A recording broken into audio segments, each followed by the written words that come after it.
We're going to go ahead and call the monthly meeting for LACSD Board of Directors to order. Can you please follow me in the pledge? Pledge allegiance to the flag of the United States of America and to the republic for which it stands, one nation, under God, indivisible, with liberty and justice for all. Marissa, agenda posted. The agenda was posted on March 21st. Okay, roll call. Director Ambrose. Here. Director Brown. Here. Vice President Boydston. Here. Director Reynolds. Here. President Worth. Here. Any approval of the agenda? Any additions or deletions to the agenda from the board? No? No? Nobody? Okay. All right, next item is the public comment. This portion of the agenda is reserved for the public to speak to the board on matters that are within the jurisdiction of the Lake Area Community Services District that are not on the agenda. So if you want to speak on a matter that is on the agenda, we'd ask that you wait until it's called so that your remarks may be more relevant and can be better considered. The board may refer the matter to staff or place it on future agenda or may take no action. It's in the best interest of the person speaking to be concise and on the point. We have a time limit of 5 minutes per individual that you're allowed. We do request that all remarks be civil and no personal attacks on any other person and no exchange of comments between other members of the public. So please direct your comments to the board and we will respond if we can, but not to other members of the public, if you would. Okay, is there any written comments? Yes, we have two here present and it looks like we have one online. So Mr. St. John. Thank you. Welcome back. Hi, thank you. Yeah, I came to your meeting the first time back in January. And that was the first time I'd ever been to one of these meetings. And we, I was sent here basically by the people at Cedar Ridge Estates because we wanted to know if our fire hydrants worked, given what had happened in Pacific Palisades. And a few days after the meeting, a bunch of guys showed up on a truck and came into Cedar Ridge and checked every single hydrant and checked the pressure and blew the sediment out and painted what needed to be painted, and took them a couple of days. So we're very grateful that they showed up. Thank you. Our records indicated that they really hadn't been touched since 2003, so we were kind of nervous. The HOA will be sending the general manager a letter of thanks. And maybe you guys could nudge your friends at Alpine Water District, because I have a friend living in Twin Peaks who's had a leaky hydrant in front of her house for 5 years. So if a fire starts there and they can't put it out, it'll be your problem. If the wind's blowing. Exactly right. I also asked at that meeting in January about the slip seal material, if it had been tested for PFAS, and I guess reading in the Mountain News, I saw that you guys got some word that the material didn't contain any PFAS, so that's good news. Right. And finally, back in January, I suggested you guys work out some way to coordinate with the fire department, especially allowing them to get their trucks access to the 16 billion gallons of water that's in Lake Arrowhead, in case that need should arise. I know from being on the ALA Public Safety Committee that there's 5 launch ramps around the lake that would allow trucks to get close to the lake, but then what? Are there portable pumps? How do you suck it out of the lake and get it into a truck? Watching the news of the Palisades and Malibu fire, 2 things struck me. They were using construction water trucks to get water to the fire trucks up in the mountains because the hydrants were dry. Do we have any trucks like that on the mountain? Do we have the phone number of the guys with the keys for those trucks? Or would they have to come up from down below? Since you guys are in charge of the hydrants, which bring water to the firemen, it could legally be extrapolated that you guys would be then responsible for providing them access to water in many different ways. One of which might be getting trucks down to the lake. Does that big expensive fireboat able to pump water into a truck? We don't know. So anyway, I'm hoping that you guys work on that and coordinate together with the fire department. I worked in Hollywood shooting special effects movies and stunts, and we would always play the what if game. What if this rope breaks? What if the actor slips while he's running to his mark before the explosion? What if the debris from the explosion goes higher than we think? DWP did not play the what if game very well. They had an empty reservoir, they had dry hydrants, they had pumps that couldn't refill their storage tanks fast enough, and they had a high voltage tower that should have been de-energized that wasn't. And now they've got a stack of lawsuits on their desk the size of a phone book. So get it together and coordinate with everybody as one unified command, and that'll all make us feel a lot safer. Right. Thanks. Thank you for coming back, You and bet. look forward to seeing you next month. No. Question, we don't have any water tanker trucks, correct? We do not know. Okay, We have like smaller portable ones, but nothing that would okay. really be useful for that. And the generators that you have at the pump, out at the storage tanks, right, to back up the pumps, what are they running? We're on diesel. And what happens when you run out of diesel? I mean, we have tenders on our trucks where we can fill up and From, go from like the county yard up there. but the gas, the power's out and the pump won't work. But if not, we can always go down the hill and get fuel. No, you have a way to siphon out of the underground tanks at the gas stations to fill the tanks? We What have, if? We we do have have that. 2 diesel tanks, at our wastewater treatment plant. One's 3,000 gallons, one's 5,000 gallons. And I believe we're talking about adding diesel and fuel tanks at the new courtyard facility that we're constructing right now. There you go, that's And good. how long would that last for that 3,000 gallon and the 5,000 gallon, you figure, ballpark? It just depends on how many generators are running. All of them. They're all running. Well, we pretty much have a truck. We can fill 100 gallons per tank. Like we have a truck that we pump into that has 100-gallon tanks. So that's a lot of loads. We have guys that are basically pulling generators. We would have to get back to you with that answer. I mean, granted, it's a doomsday scenario, but just ask those people down the hill, Multi-day, I would say, like, I mean, multi-day. or yeah, we've, some of us have been here through the 03 and 07 fires. And, we were up there at the county yard filling, they were bringing up diesel, like everybody's using those fuel tanks as far as the county fire, county road department. So that it's priority that they're bringing fuel trucks up. Obviously, worst case scenario, earthquakes is a whole different animal. We do have some diesel fuel storage on site. We're working on more in our own facilities. We like to try to be reliant, dependent on ourselves. We can only have so much diesel on hand and it can only go so far. We do have a lot There's of a bunch of it in generators. tanks underground at every gas station, so it'd be interesting to see a way to siphon that out, should the need arise and there's no power. And the pumps don't work, there should be some way to get it out of there, because there it is. Some of our generators do run on natural gas. They're not all diesel. Oh, excellent. Some of them are natural gas, That's but good. again, that's, you're dependent upon natural gas service being there. So earthquake scenario, that might not be the case. Yeah, just think of yourselves as first responders, because you are. Great. Thank you. Especially because Edison doesn't come through sometimes. Right.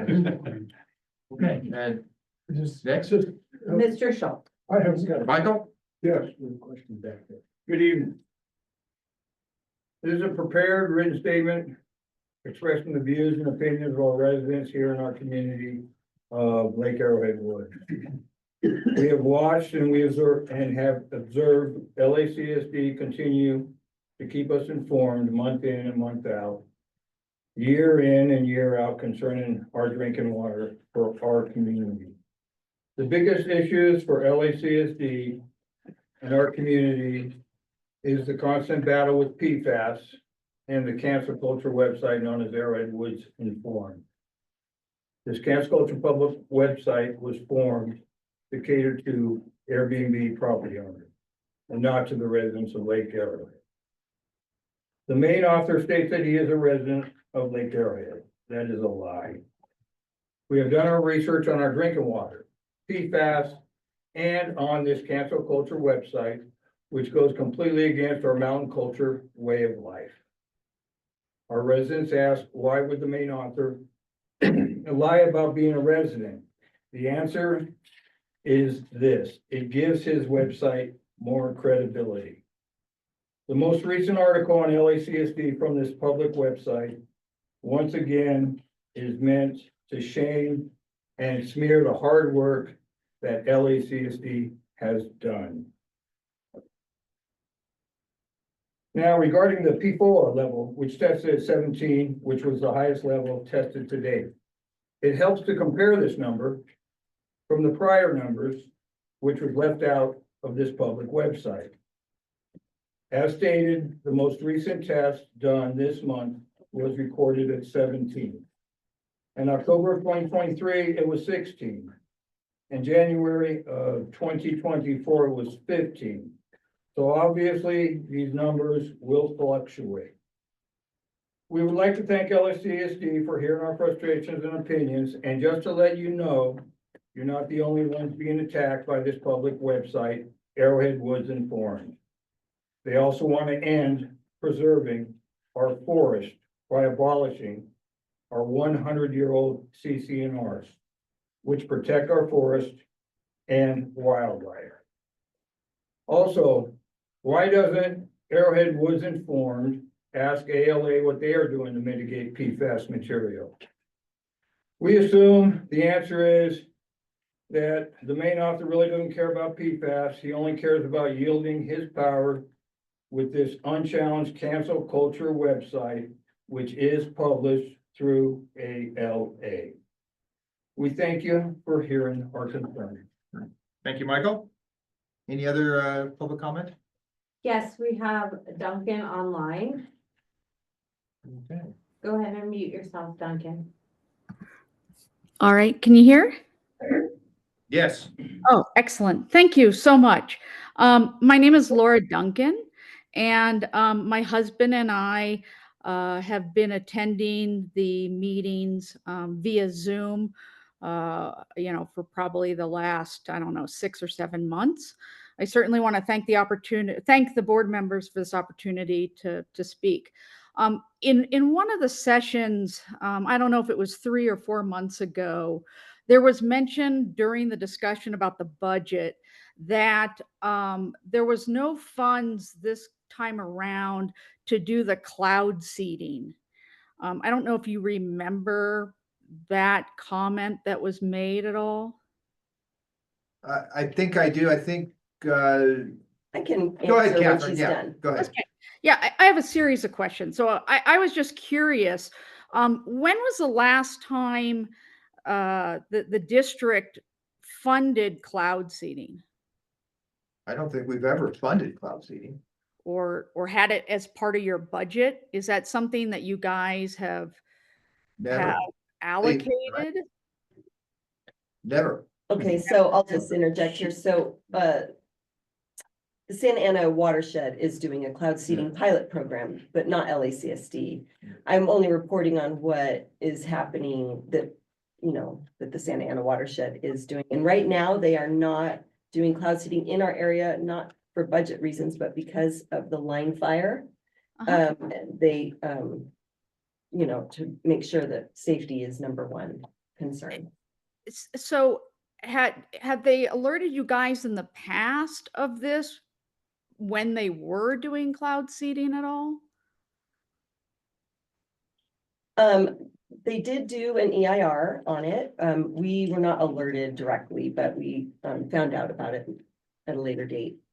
Okay, so you're not sure, like maybe they've been doing this for a number of years, but you guys haven't necessarily been in the loop, if you will, all the time with regards to their actions.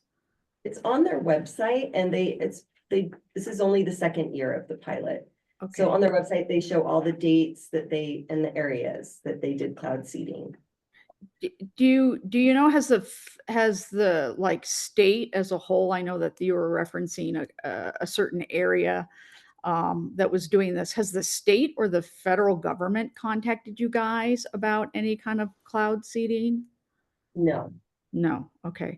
When they were the San Bernardino folks, when they were alerting you guys of this, do they let you know what kind of chemicals they're actually using for the seeding at all?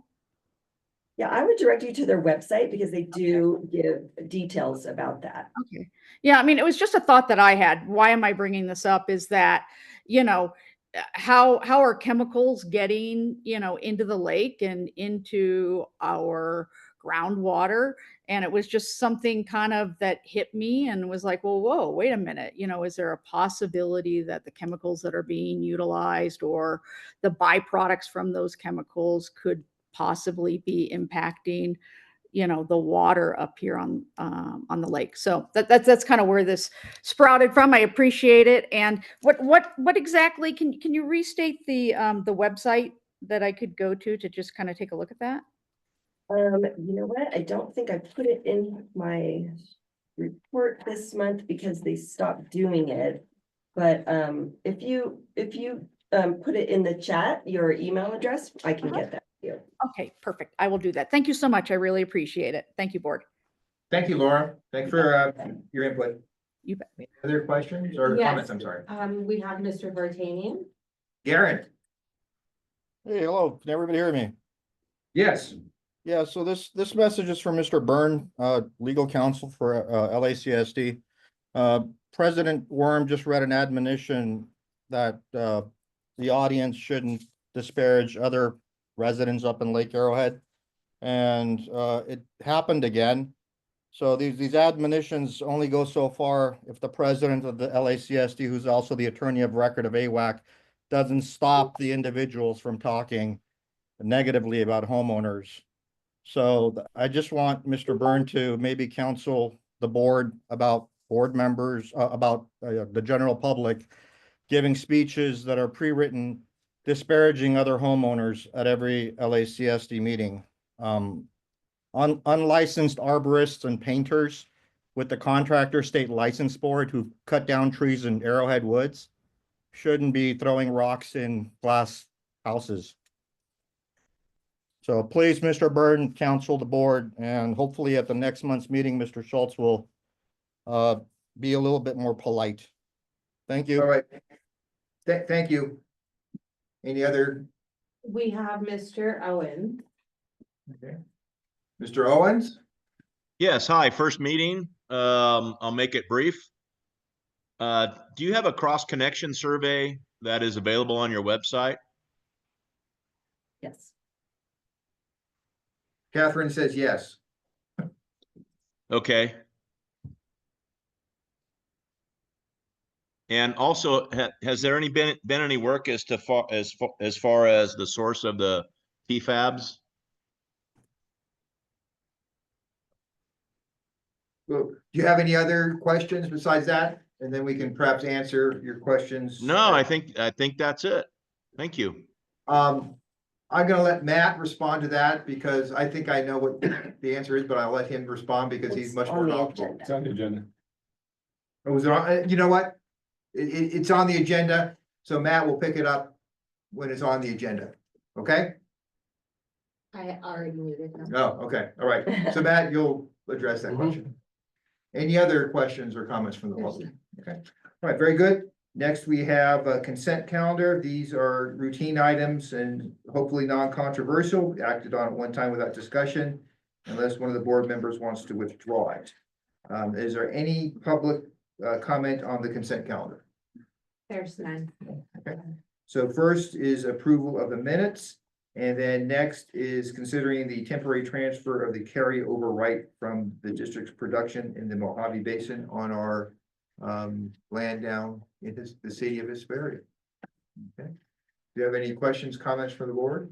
Do we need to move? Well, after we find out if there's questions or comments or withdrawals. Yeah. Okay, and I'll entertain a motion. I'll move to approve the minutes. All in favor? Aye. Aye, okay, minutes are approved, and how about, we have a motion, you said a motion to approve the minutes. We should do the carryover rights as well. It's the full consent calendar you're approving, so you approve the. Approve both? Yes. Okay, very good. All right. Okay, next we have department reports. First is Matt. Thank you, Mr. President, members of the board. This is my usual information item that gives an update on water delivered in 2025, current calendar year. So my report starts on page 19 of the packet. And flip to page 24, you'll see the analysis that I typically do. We're only 2 months into the year, so a couple things jumped out here. consumption was down compared to February 25 compared to February 24. About 19.5%. That number seems large, but we're talking small quantity of water. About 14 acre feet is the difference here. So consumption's down February versus last February.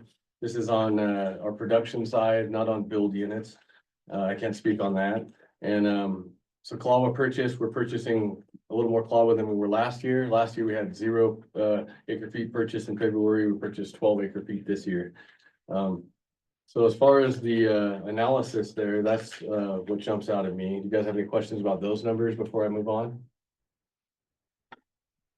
All right. Well, if you go to the next page, page 25, I included some photos. This is the guys installing some pumps at lift station 7. We call that Smithport, down a couple hundred stairs, large flight of stairs down to the lake. So if you look on page 25, there's 4 photos. Top left picture, there's Bobby Martinez, one of our electricians in the background, standing this on the barge. We worked with Trinity to help us get our equipment over from the edge of the lake to the other edge of the lake where Smithport is. We had to move a dock and work with ALA to make all this happen. And so if you look in the photo right next to that, that's Ricky Castillo and Brett Barkley removing a pump that's been in service for over 30 years. Right next to them, you can see a brand new pump that's going to go down in the hole. And really cool, the bottom 2 photos, that's a 4th pump we're adding. It's a diesel bypass pump.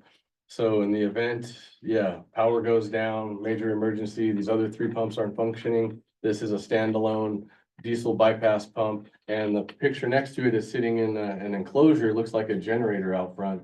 That's a generator enclosure. So right now, all 3 duty pumps are online. This bypass pump still needs to be connected to the wet well and to the force main, and some programming needs to be done. But really exciting because something that's needed to happen. We've been talking about doing this for a while. It's just a lot of moving parts and logistics and waiting for pumps to show up. But these guys got it done, and they always do really good work. So let me see, page 26, next page.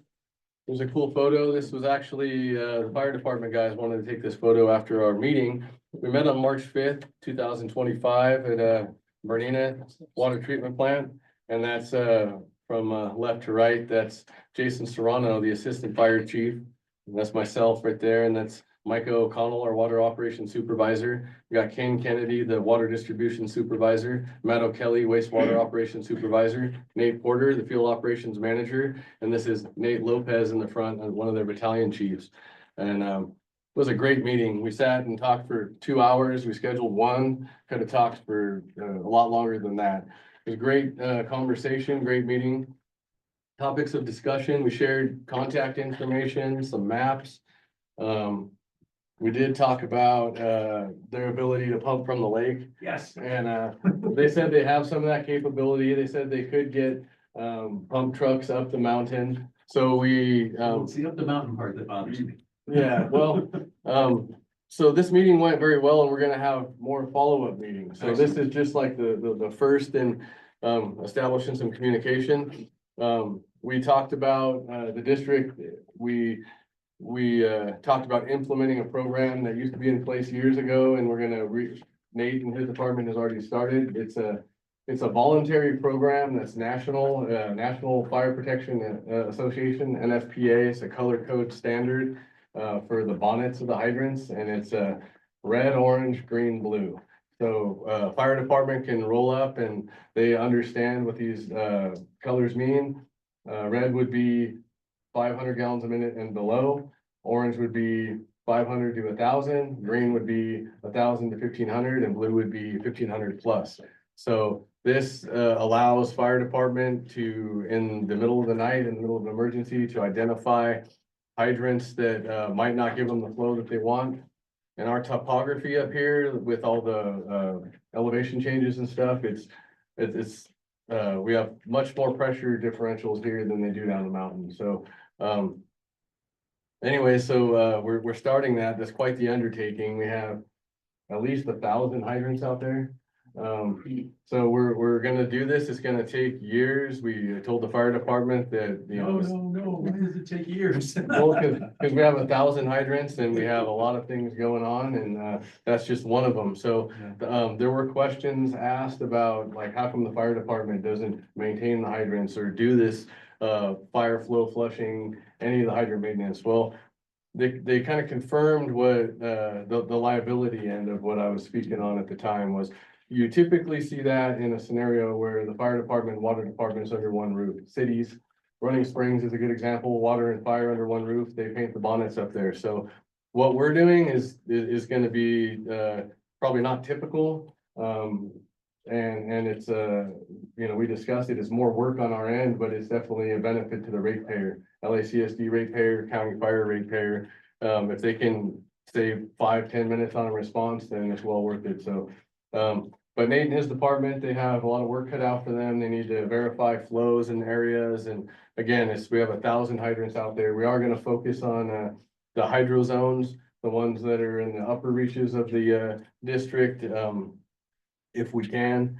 So that was a lot of what we discussed and, let me Do you have see. any plans for any kind of unified command drills, as in how to get their trucks to the lake and filled up? I mean, that would be. Well, I can say right now, like what we have planned is a couple follow-up meetings, one with this group sitting around the table. And then they asked if we would be, kind enough to maybe do a couple one-day presentations. They'd have to be, maybe not full days, but 3 separate days to talk to 3 separate crews.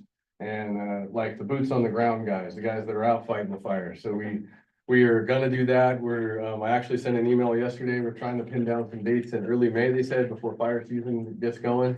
So we're gonna try to, you know, maintain this line of communication with the fire department. So it's something we just opened up and something we plan on keeping going. So it's just hard with everything. They have turnover there and we don't have as much turnover here, but it's just with everything going on, we're gonna do our best to make that a priority to continue to meet with them. Excellent. So, they were in the process of following, or scheduling follow-up meetings.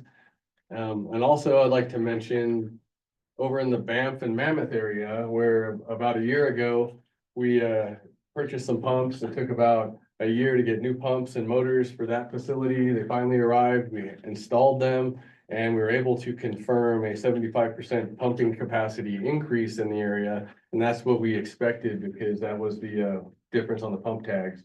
So, yeah, we're able to confirm that. And so we went to the top hydrant in the system, the worst case scenario, and so we were able to increase that about 75%. It was about 478 gallons a minute originally, and that's last Friday when we did this test, it was 850 to 950 gallons per minute. So that would put that from a red hydrant to an orange hydrant in that scenario. So happy to report out on that. And I called the homeowner. There was a group of homeowners in the area that were concerned after there was a fire over there. And so I've kept them in the loop the entire time as far as the process of the equipment we were waiting on and this and that. And so that project at this point's done, the pumping end, and we are replacing the generator there soon. It's finally got that on site. We ordered that about 8 months ago.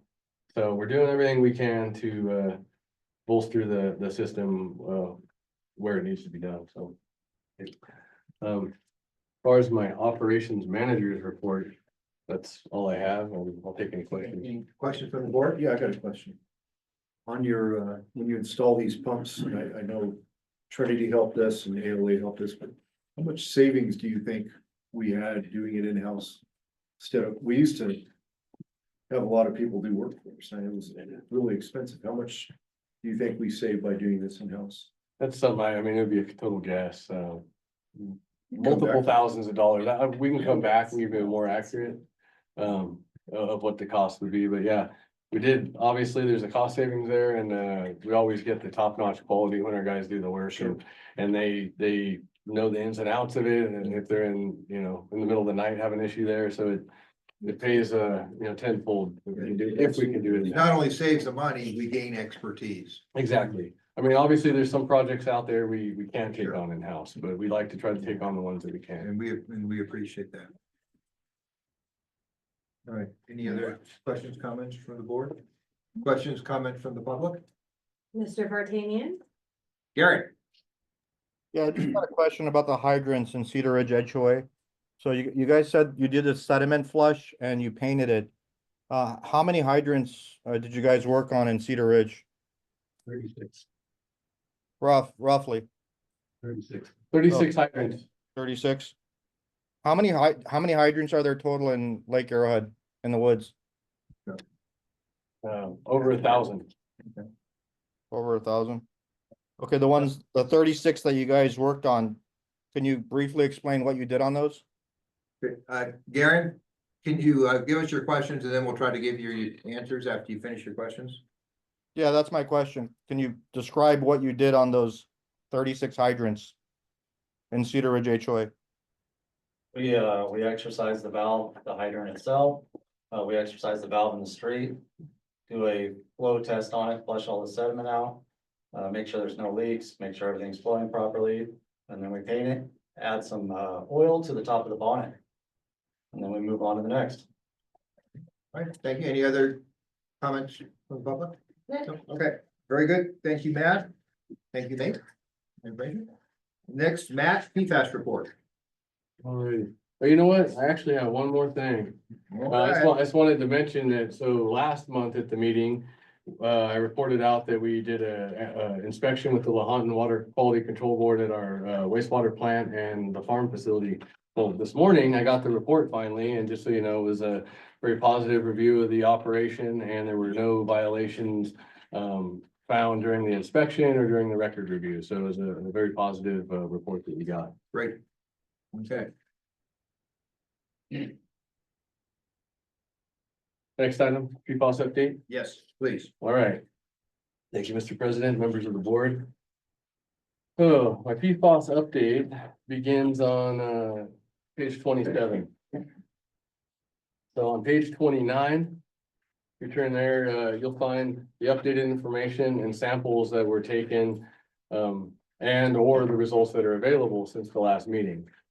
So the updated sample results are within this packet, and they're also found on our website as well. So the first one you see listed here on the 13th of February, a sample was taken at the Grass Valley wastewater treatment plant. This was on the influence, so that means water coming into the plant. We took a sample. The sample was voluntary, and it was recommended by a consultant that we capture the first flush from the community if possible. So this was the first major rainstorm of the season, totaling 7 to 7.66 inches within 24 hours. So previous samples taken at Grass Valley Treatment Plant during other wet weather events for PFAS showed elevated PFAS concentrations as compared to samples taken during normal conditions. These most recent results were, in fact, elevated again as expected, and they're similar to previous samples taken during wet weather conditions. The required quarterly samples for raw Bernina and the wells, those were taken on March 4th. And these samples include Bernina raw, comes from North Bay, and then the four wells that were online. So these samples were taken approximately 3 weeks after this first flush I'm talking about, a rain event on February 13th, and the first flush from the community to the lake. So the PFAS concentrations for these samples were slightly higher than the samples previously, but similar to them. Previous PFOA levels ranged from 13 to 16 parts per trillion in North Bay, and this sample had 17 parts per trillion in North Bay. So I received a couple questions pertaining to these sample results via email late last week pertaining to these results. First question was, why does rainfall cause higher PFAS? This was from Mr. Ted Hike.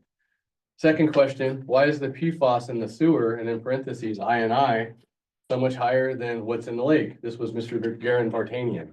So what he's referring to is the INI sample that I just spoke of, or wet weather condition sample I took at Grass Valley Treatment Plant. So I said we would answer these questions this evening, so here we go. Rainfall causes higher PFAS because of the bowl concept, where the majority of the community runoff makes its way to the lake, and the flushing concept of all the contaminants being flushed with the runoff to the lake. This concept is also proven time and time again, where we're required to take other samples, surface water samples throughout the community and tributaries for other things other than PFAS, such as coliform, fecal coliform, MBAS, other things. So we see elevated levels of whatever we're measuring for after rainstorms. So because of what we've talked about here before, the bowl effect, the flush, and so we were expecting to see that. So let's see. Also, the heavy rains bring I&I conditions. For those that don't know, I&I means inflow and infiltration.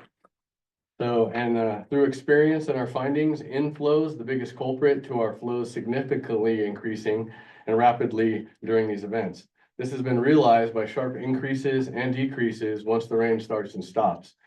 So the lingering higher flows after a storm passes can be more so attributed to infiltration if the groundwater is high, or if there's, it could still be inflow if there's manholes underwater or severed laterals or all kinds of things out there underwater taking on water.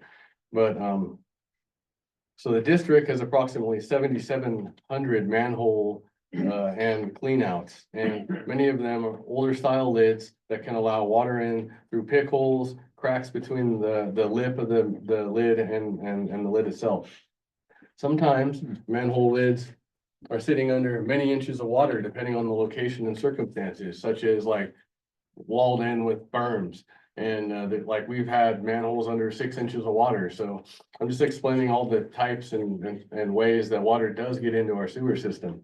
So the district replaces all the old lids with newer gasketed style ones, a couple hundred per year at a time if the budget allows. And again, I said we had like 7,700 of these. So it's not a small feat to try to replace them all in one sitting. So we also practice sealing the older manhole lids to prevent this, and other forms of inflow aside from all that is air vents on the top of every home and business. So the district has over 10,000 sewer connections, and most of those buildings connected have multiple air vents taking on water in hard rainstorms.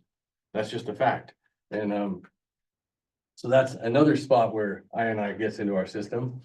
Broken private laterals, clean out caps that are missing lids, illegal connections such as roof or yard drainage that's tied into our sewer system, and sump pumps that are tied into our system illegally, all attribute to higher flows and I&I for us. And I&I isn't just a problem exclusive to us up here in Lake Arrowhead. This is a problem that's industry-wide problem, and some systems contend with it more than others. So aside from I&I during rainstorms, the reason the sewer system, onto the second question, the reason why the sewer system has higher PFAS concentrations than the lake is because our sewer system is directly connected to customers' homes, and everything put down the customers' drains go to our sewer. This includes laundry, detergents, all the fabrics that like is in these shirts, the pants, most of them have PFAS in them. So laundry, let me see, laundry, detergents, household cleaning chemicals, food waste, anything someone flushes from the toilet, water contaminated with non-stick coating such as Teflon, all this stuff goes into this down the drain into our sewer system. That's why it's higher than what's in the lake. And also there's a dilution factor once the community flush hits the lake. So that's why it's a little bit less in the lake. So aside from the samples taken and the samples results that you see on this page 29 here, LACSD staff, we've been working with N2W, the design team, designing the PFAS treatment systems that we're working on for Bernina and Cedar Glen treatment plant. So we've been working with them, taking calls. The water operations staff did a recent confined space entry at the Cedar Glen water treatment plant into the clear well to verify and confirm some measurements that are necessary to complete this design. We separately received a draft copy of the biological resources report for review, and we anticipate having 90% design of this PFAS project very soon. So, and N2W, our design engineer, they're working behind the scenes answering questions that the state has, and we're getting to a point where they're scheduling a meeting to where we can all get together and hash things out, hopefully at the 90%. So that's what I have regarding PFAS, and I hope that answered some of Mr. Owen's question was on what work's been done. Like aside from that, obviously, we've talked for, in the past, previous months, we've taken a lot of voluntary samples in the tributaries, trying to figure out where it might be coming from. And we're in the process of installing some surface water treatment in our plants and taking all kinds of required and voluntary samples is the work that the district's been doing for PFAS, so. Thank you, Matt. Any questions, comments from the board? No. Okay. Public comment? I got a question. It's regarding, you guys put down for the Lake Arrowhead Country Club, the well number 6. Can you tell us why it went offline? Well, 6, yeah, that actually, we have an action. Yeah, on we it. have it. That's on the agenda. But it We'll went wait for that. offline in a failed motor. Failed pump? Yeah, failed pump and motor. Was it during the period of time with Edison? It could have been. Yeah. We suspect. It was during the PSPS times with multiple power outages, yes, but. Can you bill them? Yeah, October 15th. All right, any other? Yes, we have 3 online. Mr. Vartanian. Okay, Yeah, so I just heard Matt's, answering my email question and his in-depth explanation. In a nutshell, you're saying that, the reason for the PFAS, you had a whole bunch of rain. Rain gets into the manholes, not, because they need to be sealed. And therefore the sewer system shows an elevated level of, PFAS. So the question that I have is, you guys, the first thing when we first discovered this PFAS issue that LACSD did, there was a theory that the rainwater itself has PFAS in it. So you tested the PFAS in the rainwater, it came back non-detect. So the rain is not a variable here. Now, this test that you did at the Grass Valley Wastewater Treatment Plant, you said February 13th, 2025. You guys chose to do it at that time because of a significant rain event and more rain is getting into the sewer. In San Bernardino County, the amount of precipitation for the whole entire month of February was 0.13 inches. So I don't know where you're getting this significant rain event from, but I'm looking here on weather.com, total precipitation, Lake Arrowhead, all of February was 0.13 inches. So is there something else that you think may be causing this PFAS, or are we now sticking to rainwater that gets into the ground and gets into the sewer, and that's why the sewer has elevated levels of PFAS? So if Matt can explain that, I would appreciate it. Thank you. sure. Do you have any other questions besides that? That's the only one. Thank you. Okay, I'll just say that rainfall number you just gave is highly inaccurate. So we have gauges, multiple gauges up here, and we measured 7 to 7.66 inches in a 24-hour period. I have the graphs, and one's a USGS gauge. I can provide that to you or anyone else. So your information is highly inaccurate. I'll just leave it at that. all right, thank you. Any other public comments? Mr. Owens. Yes, you mentioned that when you're sampling the wells, you did a purge before for the PFAS. What interval are you allowing a purge, and is it consistent? Do you have any other questions besides that, Mr. Owens? Yeah, then I would want to know the gallons per minute of the pump during the purge, what Anything the else? capacity of the pump is. So in other words, the purge, if you're just purging a little bit, the entire well contents really isn't purged. So I was curious what procedures that they're actually using for that. Okay, is that any other questions? All right, I'll just say that the procedure we use is we just take samples of the wells when they're online. So we make sure they run for an extended period before they take the sample, so we can have an accurate gallons per minute sample. We don't want to take something right out of the column. We want to make sure we're sampling the aquifer. So each well has a different flow rate or different capacity. They range from 30 gallons a minute to 100 gallons a minute. And so that's the flow rate the samples are taken at after they've been running for an extended period. So most of our wells run every day. If one of them's offline, we don't take the sample that time. We either bring it online and take it. So I hope that answers your question, sir. Okay, thank you. And then we have one last one from RIM Educational Foundation. Okay. Hi. Rim, This is on us. I'm not actually here with RIM Educational Foundation. It just defaulted to that. Anyway, my question has to do with, I heard that a lot of contaminants get into the water from consumers, just doing laundry, doing our dishes and that sort of stuff. Have you considered doing any kind of public education, pretty serious public education so that people are aware, so that they can use products that, so they can use products that don't damage the environment and get into the water system? can I get your name, please? Ana Rojas. Okay, thank you, Anna. Thank you. Any other questions besides No, that? that's really it. It was kind of alarming to hear that all that stuff is going back into the water. And I'm thinking if people knew, if people know about that, they're certainly going to be more responsible and maybe use products that are, much better going into the water. I think we would all be much better at that. Okay, so your question is, have we considered doing a public information campaign? Yes, that's it. So we have been doing a public information campaign on our drinking water specifically. We've been in contact with ALA to try to reduce, like, if anybody has an option for a PFAS-free boat coating, boat cover, dock sealant. So we have been talking with them about that. It would be good, I think, for the watershed in its entirety to have a public information campaign about, how they have like, oh, this flows to the ocean, just some kind of an awareness that don't put paint in the culvert, right? It's going to the lake. I think that is a very good idea. Okay, thank you.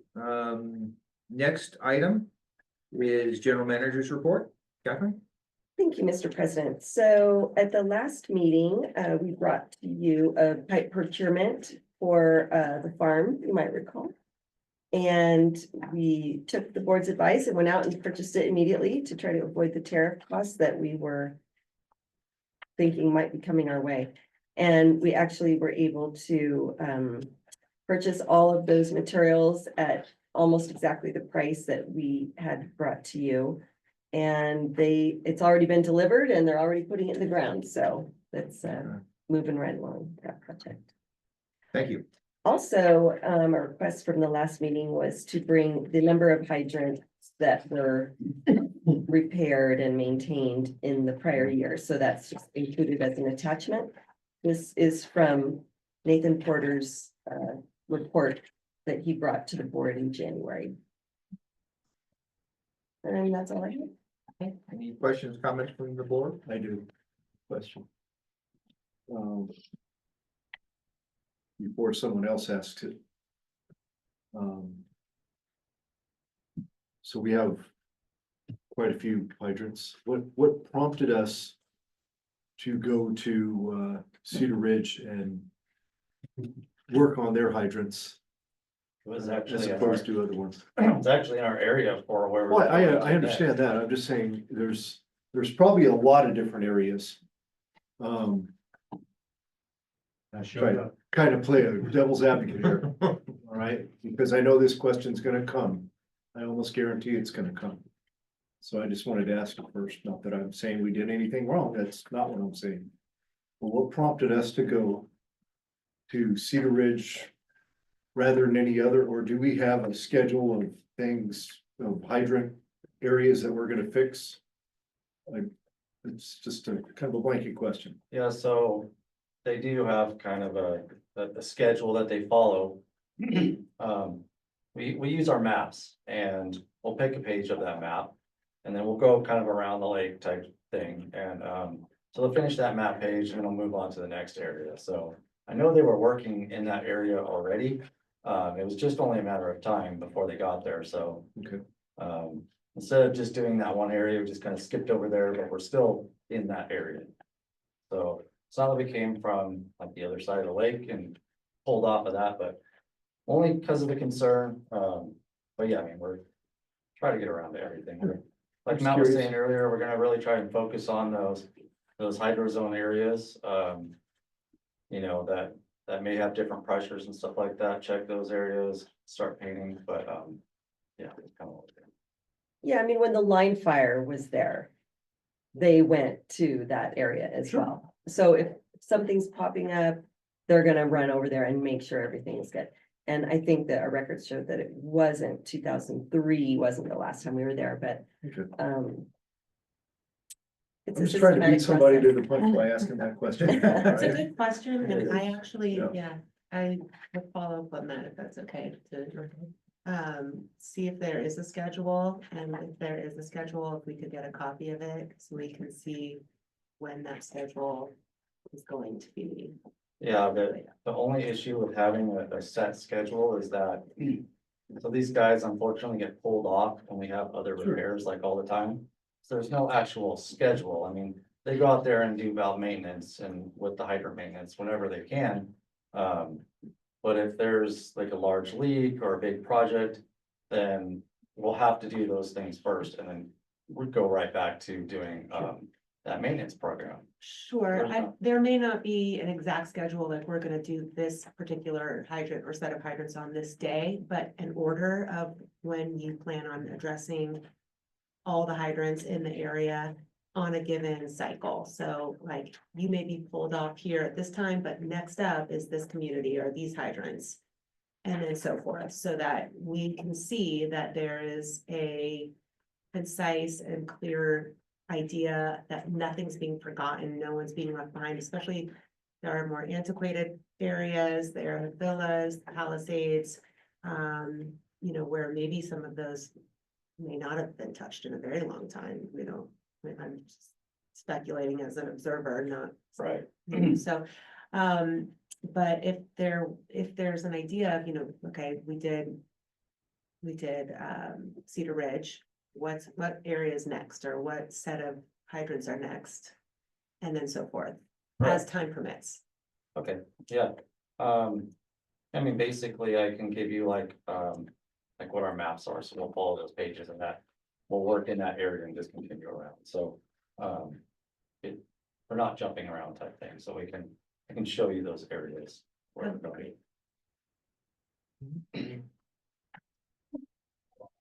Any other questions, comments from the board? No, okay, public comment? Mr. Owen? Yes. Mr. Sure, Owen? yeah, I mean, I understand, you know, fire hydrants have maintenance, they have valve failures down below, so it's good to exercise them and test them. So I would assume that there's a comprehensive plan for that. But I keep going back in my brain, my small brain, that you said that something that I'm not understanding. You said that the sewer treatment plant has an elevated level of the plastics after a rain, et cetera. So I'm wondering about treatment and then what you do as far as the diluent after you're done with the treatment. How are you dealing with the discharge after you've separated all the other particles, et cetera? Are you treating for the plastic before you discharge? And that's my question. Thanks. Okay, so that question kind of relates back to the prior matter, but we can go ahead and give an answer, I think. Our wastewater treatment plant is not designed to remove PFAS, microplastics, and neither is most typical wastewater plants. So right now we do the same process as we do every day, and we test for the same constituents that we're required to, that our discharge requirements are. And so, yeah, we don't treat for plastics or PFAS. Any other comments from the public? Mr. Vartanian? Gary? Yeah, where does the sewer effluent, after it's treated, where does it go and what happens to it? Any other questions? That's it. All right, thank you. So during irrigation season, the effluent goes through our membranes, and our recycled water plant gets pumped to the golf course for golf course irrigation. What's not going to the golf course during irrigation season and anytime outside of irrigation season, all of the water goes down to our Hesperia effluent management site or a farm where it percolates into the ground there and becomes groundwater for those folks. Thank you. Any other questions, comments? There's none. All right. Thank you for your reports and the public's questions and comments. Right. Next, we have action items. The first is number 11, which is considering awarding a contract to Southwest Pump and Drilling rehabilitate well number 6 and file notice of exemption finding project is categorically exempt from CEQA. Thank you, Mr. President, members of the board. A little background information on this project. This project rehabilitates well 6 at the Lake Arrowhead Country Club, including removing the submersible pump and associated equipment, multi-phase cleaning and disinfection, and installing a new submersible pump. Well 6 is one of the district's better producing wells, but it has developed production and quality issues and has not been in service since October 15, 2024. Kyle Groundwater, our hydrogeologist, completed a condition assessment and a work plan to rehabilitate the well. Reason for the recommendation, we went out to bid on February 27th, 2025. District staff advertised for bids to rehabilitate well 6. And on March 18th, the district received 1 bid from Southwest Pump and Drilling for $213,418.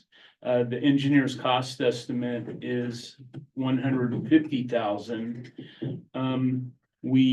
We had 2 plan holders during the bid process, and we only received 1 bid. So we reviewed Southwest documents and verified their California State Licensing Board license and their DIR registration. They do a lot of work all over Southern California. They're from Coachella, and they're qualified to do this type of work. Fiscal impact, the Supplemental Water Fee Fund 160 will fund this rehabilitation project, and it was not budgeted for fiscal year 24-25. So with that, it's recommended that the Board of Directors award a contract for the construction of the Lake Arrowhead Country Club Well 6 Rehabilitation Project number 265, the Southwest Pump and Drilling for their low and responsive and responsible bid of $213,418, and authorize the general manager to execute the contract, and authorize the general manager to approve change orders for the project as required in the field during contract time for an amount not to exceed 15% of the original contract. Questions, comments from the board? We should also let you know that we did bid this before and we only received 1 bidder. And so we put it back out to bid in hopes that the weather improving would improve our chances, and we still only received. Still only got 1 bidder. Was it the same bid? Same. Yeah. Okay. Same bidder? Yeah. Great, questions, comments from the board? No. No, okay. Public comment? Mr. Vartanian? Garen? Yeah, the first question that I have is just specifically about the bid process. How far of a net are you guys casting when it comes to getting bids for these jobs? Can you describe what steps you guys are taking with all the different bid portals that are out there? Is it just the Mountain News that you guys are putting an ad in? Like what's the scope of the bid process? And my daughter's in kindergarten, so she's learning numbers right now, and I asked her if 150 is less than 213, and she said, yeah, 150 is less than 213. So 213,000, is that low, responsive, and responsible? That's my question that I wanted to find out. Is 213 less than 150? Thank you. Those two Any- questions. Any other questions? No, just those two questions about the bidding process and if 213 is less than 150. Thank you. Okay, so first question is, what in general is our bidding process and specifically related, I think, to? So we advertise with several, construct, connect, Dodge report.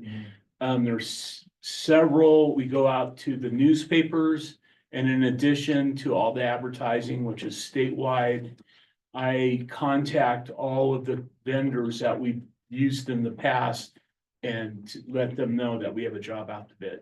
Yeah. And if they're interested. And it's, in my experience on the board, it's highly unusual just to have one bidder. Yeah. I think on almost everything else, we've got 2, 3, 4, or even more, so. So All right, just to ahead. be clear, there was one bidder.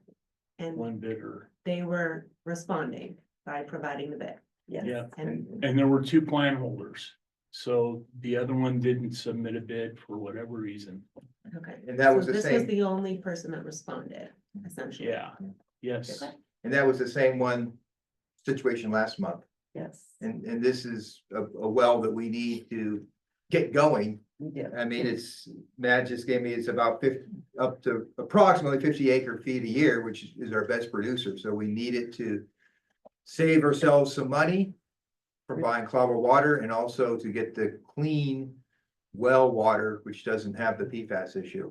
Let me just clarify, that is not our best producing well, but. Oh, it isn't. But it does produce about 50 gallons a minute, so that's accurate. But One of our best though. Yeah. Yeah, it It's is. one of the Okay. best. It's in the top 10, right? Definitely in the top 10. Okay. They're all in the. They're all in the top 10, okay.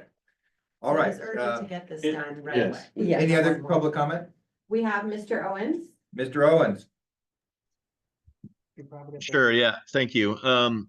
So you did say Dodge report, which kind of made me feel better, but are you utilizing the local builders exchange? Is this an RFP or are you just, how are you presenting your bid? And I understand the fact that you may have only one bidder because there's a lot of work out there right now and people are being, really fussy about what they do. I'm a contractor myself, so multiple disciplines, but so I kind of understand that. But to get more bids, I mean, how are you structuring it? Did It's, you have any other questions beside that? Oh, I think he muted himself. okay. So basically it goes out to the plans room. There's plans and specs that go out. And we have a pre-bid job block that we make mandatory that they need to come to. And we answer questions with addendums. But yeah, we get it out there. I mean, it's in the paper and we reach out to people that have worked for us in the past. Any other questions or comments? We do, and pardon me, I believe she said her name was Anna. It's the Rim Ed Foundation. Yes, thank you very much.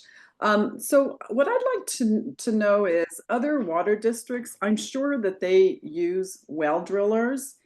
And I'm wondering if LACSD can get their phone numbers and maybe make a call to get some bids. That way they could probably get, I'm sure LACSD is not alone in the problem of, and needing wells dug. I'm sure the other water districts have the same issue. So is that a possibility that you can do that? Thank you. Okay, Yeah, we've done that in the past, but I primarily send them the bid information by email. I have all their email addresses and go that route. But yeah, we could call. I have even reached out to other well drillers in the high desert and called them, just kind of cold call. And a lot of them aren't interested in coming up here. It's hard to get a well rig up. up the mountain? Yeah. Okay. All right, any other public? There's, All right, okay, so we've had our staff comment, and respond to the board, respond to the public. Some good questions there, I think. We can at this time, entertain a motion to award the contract to Southwest Pump and Drilling to rehabilitate well number 6, and also, Did we get a comment? I think we did, didn't we? But do you have a comment I or do have a question? comment. Okay, Yeah. all right, well, let's hear it then, Steve. Since we're doing kindergarten math here. I skipped over that Yeah, question. you did skip over that question. When you're the only bid, you are the low and the high responsive to that, just answer a question. And, it is responsible for us to take this bid, in my opinion, because it's the only bid. Correct. And we have to get this done. We don't have an option in not getting this done. So if it costs, $213,000 plus, then we have to do it. We gotta bite the bullet and do it. That's my opinion on it. Maybe I could add, so yeah, under the law, when it's a public works contract, we have to accept the lowest responsive and responsible Yes. bidder. Our option is to do what we did, which is to withdraw our Yeah, what we did last bid month. and to do it again. We have no other option other than to try that again, and sometimes you'll work on it, but it sounds like that's what we did, and we ended up with the same thing, so we're happy to take it if we want to proceed. Yes. Any other board member comments or questions? No. Okay, then we can entertain the motion to award the contract to Southwest Pump and Drilling to rehabilitate well number 6, and also for finding the project is exempt from California Environmental Quality Act. I'll move to award contract. Okay, okay, so the motion is to award the contract with the finding of exemptions to sequel. All in favor? Aye. All right, okay. Contract is awarded and we have made the appropriate finding. Next is number 12. This is to approve the purchase of 4 new diesel powered backup generators. Matt. Thank you, Mr. President, members of the board. Yes, before you is an action item to consider just that, approving the purchase of 4 new diesel powered backup generators. These generators at these locations have been in service for over 25 years each and have exceeded their useful lives. The Wabash Reservoir site currently does not have a permanently mounted generator, and it's relied upon transporting a portable generator and wiring it up for any extended power outage, such as the public safety power shutoffs or PSPSs that we've all gotten to know. The generators at the remaining 3 sites are critical components of the station that they serve, and for that reason, it's recommended that we replace them. The recommended generator quote was obtained from a Quinn Power Systems contract through Sourcewell. Sourcewell is authorized to award cooperative purchasing contracts on behalf of itself and its participating agencies. These generators for the Wabash, Spyglass, Brentwood, and Potomac sites are budgeted items, and they'll be funded by the 100 fund. The fiscal impact will be $202,000, $686.97. That's without applicable tax, sales tax, and the installation of these generators will be done in-house by our mechanical operations department. So with all that said, recommended that the board of directors approves this recommendation to purchase 4 new generators, Caterpillar diesel powered backup generators from Quinn Power Systems through Sourcewell. Questions, comments from the board? What is think the we got our money's worth out of them, 25 years old. Water fund. So yeah, 200 would be wastewater. And this is a budgeted item, so we anticipated replacing these Yes. at some point in time. And then the work will be done by our mechanical operations department, again, with the savings and gaining knowledge. Okay. Any other questions, comments? No? Okay, all right, public? There's none. No? Yes, I just wondered, is natural gas available at any of those sites to power those guys? It is, but we do prefer diesel because it is a full-on standalone emergency backup generator at that point. It's not considered a standalone emergency backup generator if it's connected hardline to the natural gas system. Really? Yes, Because you run out of diesel before you run out of natural gas, right? that just depends. We could get shut off at any moment, a line break. We have full control of the diesel that's on site, so. Just checking. Yeah, but that's the difference between the two, and diesel power generators can power higher capacity equipment as well, so that's also a part of the deal. Okay. Any other questions, comments from the public? No, okay. Vote, I got one question. okay. Have these been in the schedule to be replaced for some period of time? Yes. Yeah, we try to, we've been trying to add a handful of generators per year, especially like, we had a few pop up that are the same model year that are been very problematic for us. We've kind of have a few extra this time, but we do try to stay on top of these and replace them before they become a real problem. Any other questions, comments? No. Okay, vote. So, to entertain a motion, approving the purchase of 4 new diesel powered backup generators to be installed by our mechanical operations department. I move that we purchase both generators. All in favor? Aye. Aye. Right, so if anybody needs 4 used generators, you can email us and just pick them up. All right, next is action item number 13. This is purchase 1 new fleet vehicle and then declare old fleet vehicle as surplus equipment. Matt. All right. So this is to replace unit 67, and it's a 2008 Ford F-250, which is 17 years old with 91,000 miles, and it's exceeded its useful life. So the new 2025 Chevy Silverado will replace this unit and be used in the wastewater operations department. It has recently been having more frequent and more costly repairs. It's 91,000 hard miles driving around the mountain. And so district staff, we requested quotes from 7 local vendors, and we received 2 quotes for its replacement. One from Rotolo Chevrolet, one from Fairview Ford.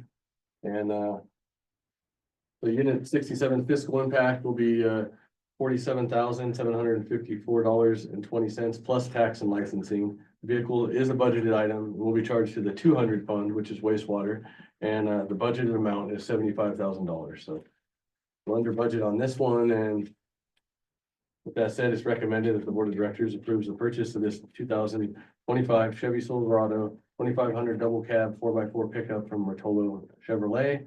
And secondly, that the board of directors approves the recommendation to surplus unit 67 and send it to auction for disposal. What do we do with the one that's being replaced? We send it to auction for disposal. Yeah. And we get back $10,000 ish in that neighborhood. It I bet ranges you get from- more than that We have gotten more than that. for 90,000. Yeah, we have gotten more than that. It varies. So, but we do get something back, and it does go back into the applicable fund. And What are some of the problems you've had with the existing one? with this, I would have to follow up with specific issues with that. But Is it running though? it is running. Yes, it is running. So. We have a systematic end of life kind of program in the budget because we don't want to have spikes, right, in replacing various things. So we try to keep it a smooth transition, and we identify as we go, and we'll change it as every year we look at the fleet and decide, we'll adjust it, but we try to keep it a systematic approach to replacing fleet. There's probably a commercial lifespan that they have for business has. It says, hey, after this many miles, it's gonna become a money pit, so this many miles, we recommend you buy something new. Is that correct?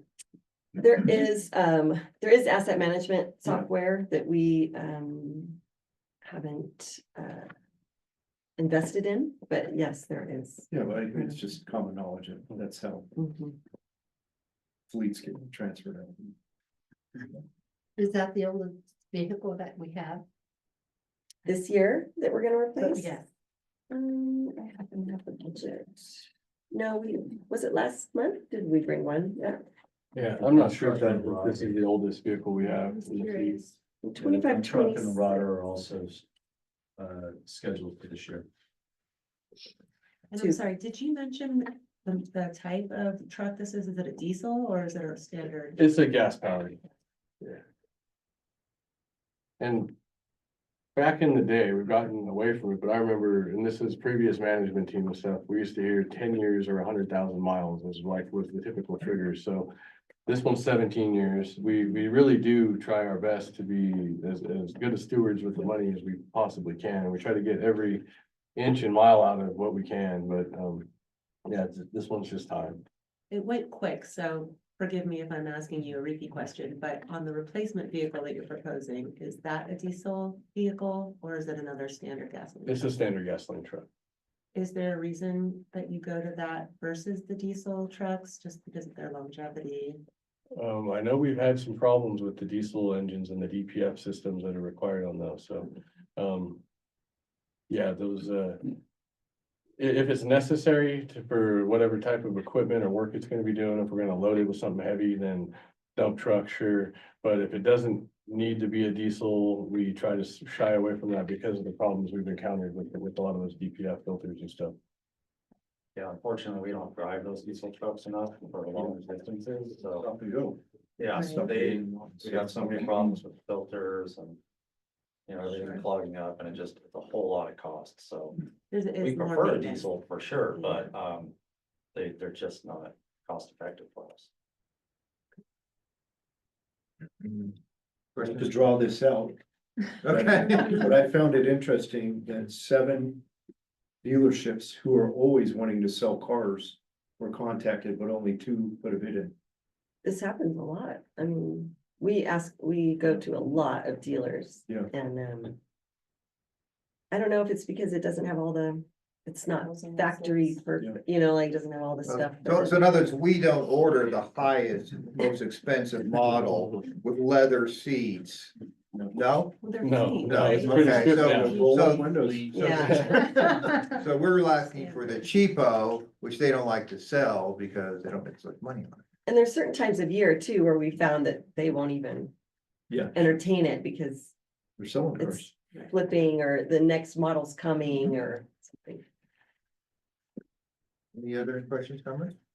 Last question, when is the next replacement vehicle scheduled for? So it looks like we have a field ops service order truck for 25, 26. And we have the rodder, which is a big piece of equipment. Field ops service order truck is the one that gets a lot of miles on it. It's the one that's all day doing service calls. So, it sounds like that one's for next, the police department, so. Any public comments? We have Mr. Martini. Okay, Garen? Yeah, just two questions here. This truck's 17 years old and it has not, it's just a general question. It's not, good or bad. A 17-year-old truck with 90,000 miles, it looks like it's barely been used. Why is the mileage so low for a 17-year-old truck? And then the second question I have is, what ends up happening to these trucks, after LACSD is done with it? Does it go to some kind of public auction or does it get sold to somebody specific? What do you guys do with the trucks afterwards? Who's the, this is a pretty sweet truck. It's extremely low mileage for a 17-year-old truck. So, I'm wondering what LACSD even did with this truck because the mileage is super low for 17 years old. Those are my questions. Thank you, Garen. Go ahead. All right, the majority of our trucks spend most of their life up here on the mountain. So there's not freeway miles here, not long distances driven every day, but a lot of hard miles driven, so a lot of start and stops, a lot of hills, a lot of snow. These don't live your typical freeway life, so they don't have the freeway miles on them. And so that's why it has low miles for 17 years. It doesn't mean it hasn't been used properly, used correctly, or it's had a cush life because none of our vehicles you know, we work out in the elements, we deal with the elements, and so do the vehicles that we work out of. And two, to answer your second question, these go to auction at Ritchie Brothers. They always have, and it's a public auction. And so you're welcome to go down and bid on the truck if you'd like. And that's where they go. And we, you know, we sometimes get better money than other times. It's all variable. So we've done pretty well with this program, and it goes back into the vehicle replacement fund and helps us purchase the next one. Any other questions or comments? Mr. Owen. Mr. Owens? Yeah, first time guys, sorry. You guys need a new truck. I mean, it's 17 years old. So anyway, that's my comment. Get a diesel though. Don't get a gasser. Gassers are bad. Get a diesel. We do have some diesels, so. Okay. You know. Yeah. Any other questions, comments? That's it. Okay. All right, so we'll, I'm gonna insert something here. If any, it will accept more public comments, but only for a bid on this truck. Okay. So if you wanna make a bid on the old truck, okay, so if you wanna put in an offer, now's the time to do it. All right, do we have any? And no, I don't see any hands from the room here. No public wanting to buy. I know Bruce wants to buy it for his wife. She looked good in a 17-year-old Ford, right? Wait, a lot of coaxing there. Okay, all right. Okay, so now we'll consider approving the purchase of one new Silverado, right? Yes, 2025 Chevy Silverado. Okay. At just about over $25,000 under budget, which I think makes up for some of that other well thing we got, a little bit of it anyway. And also to declare that the old Ford truck is surplus. All right, I'll move. Second. All in favor? Hi. Okay, so let's get that new Chevy in there, get rid of that old Ford. All right.